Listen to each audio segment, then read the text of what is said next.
It's Wednesday, May 20th, and this is news and commentary from America's Heartland.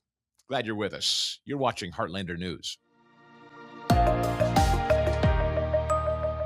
Hello and welcome into this edition of Heartlander News. My name is Chris Stigall. At the White House podium, J.D. Vance has been crisscrossing the country and speaking on behalf of not just the president, the White House. He took Karoline Leavitt's posts for the day yesterday, always entertaining.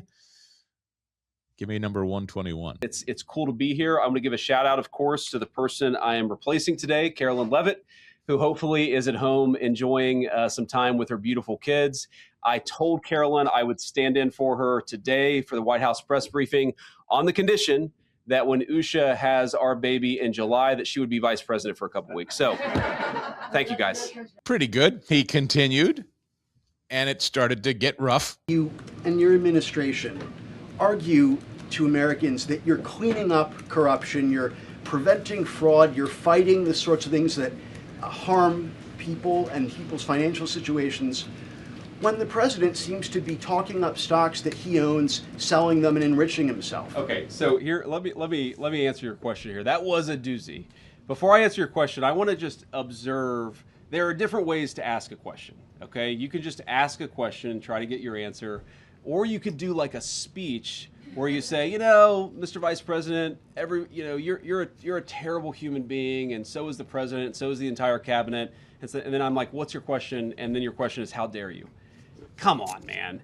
Have a little bit of objectivity in the way that you ask these questions, because there were a lot of things in that speech masquerading as a question that didn't actually get asked, okay? Number one, the president... You see, this is why communication is so important and why President Trump values great communicators like J.D. Vance all around him. To use the media as an opportunity and use this platform as an opportunity to explain to viewers and consumers of the very bilge that's being pumped into their homes, to use their own airwaves, their own cameras, their own microphones to explain to their viewers the game, the gotcha game that's played. I love this. I'll take it every time.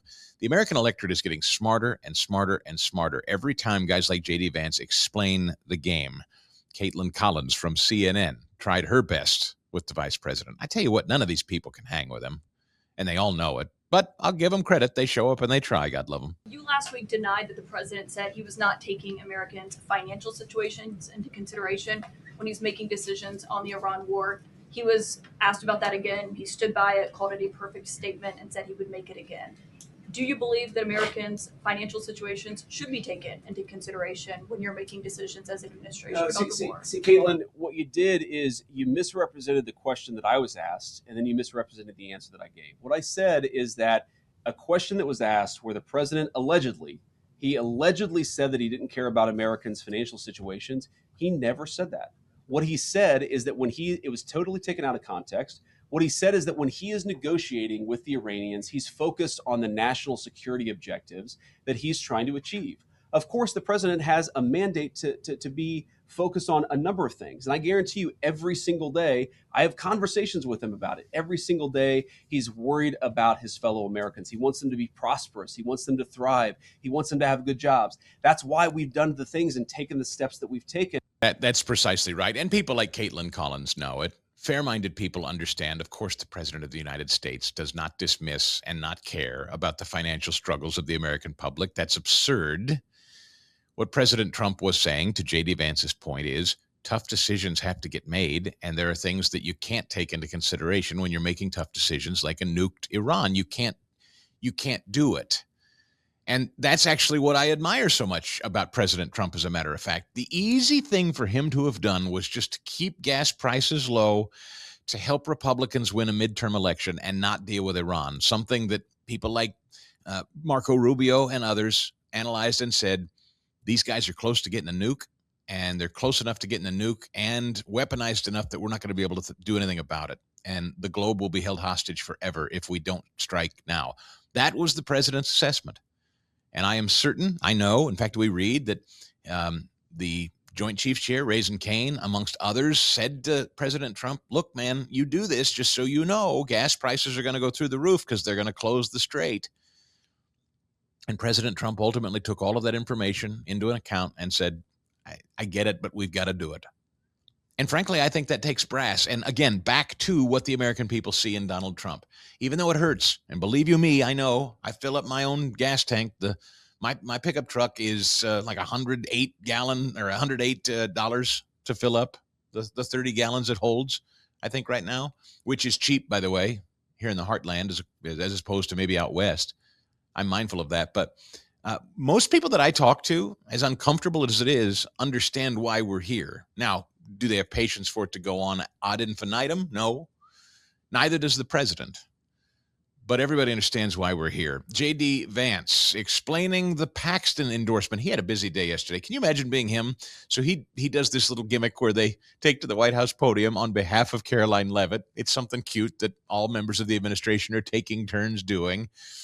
And he gets the day where President Trump finally weighs in on that Senate race, among other things. And here's how he handled it. Well, I'd say a couple things, Nick. First of all, I think the president's very gratified by the response that he's heard from the base and from a lot of voters, I think, who are passionate about Ken Paxton. We think Ken Paxton is going to be a great senator for the people of Texas, but most importantly, a great United States senator who can work on solving the problems that all of us confront as a country together. I've known John Cornyn for a long time, but unfortunately, when it really counted, Ken Paxton was there for the country, was there for the president, and that's why he ultimately earned the president's endorsement. He thinks he's going to be a better senator, thinks he's going to make a better candidate.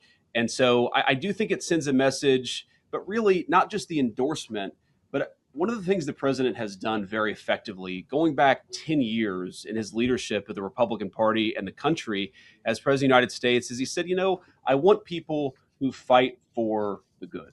I want people who can't be bought by corporate lobbyists, who can't be bought by Wall Street, who can't be bought by special interests, who are going to go to Washington and fight for the people who actually elected them to those positions. And I think one of the things we've seen in the Republican Party, while I can't say that all of our representatives are perfect or all of our senators are perfect, we have seen a much better crop of talent come into Washington since Donald Trump has been the leader of the party and the leader of the movement. I do think we're going to continue to see that happening. But I think the message that people should take from this is fundamentally, you have got to serve the people who sent you.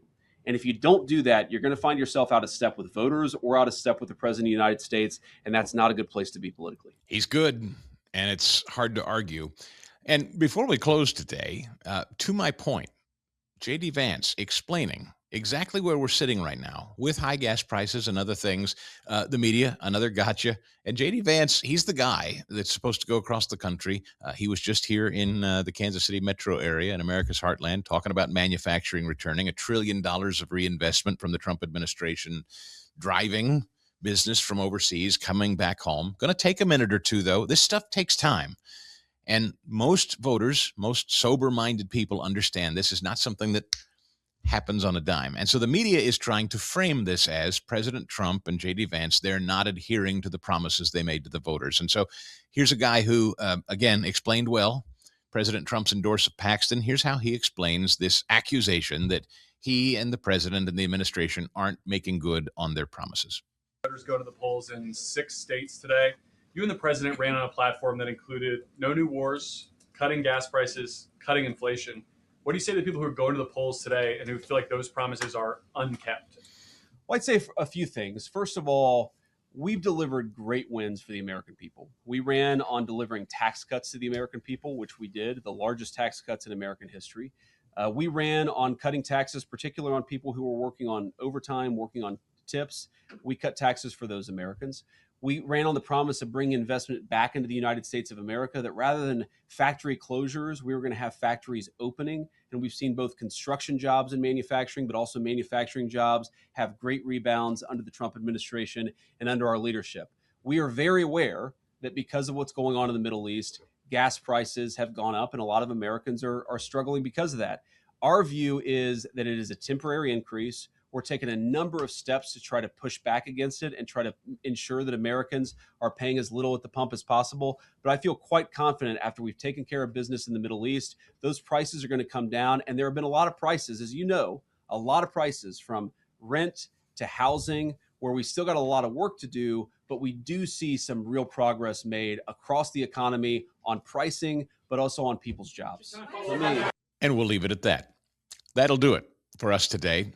From America's heartland, Be sure to stay close by subscribing to Heartlander News here on YouTube. And for every new show, you'll always get alerted when you do. Be sure to give us a like, comment if you like as well. We're sure glad to have you along. We'll see you next time right here on Heartlander News.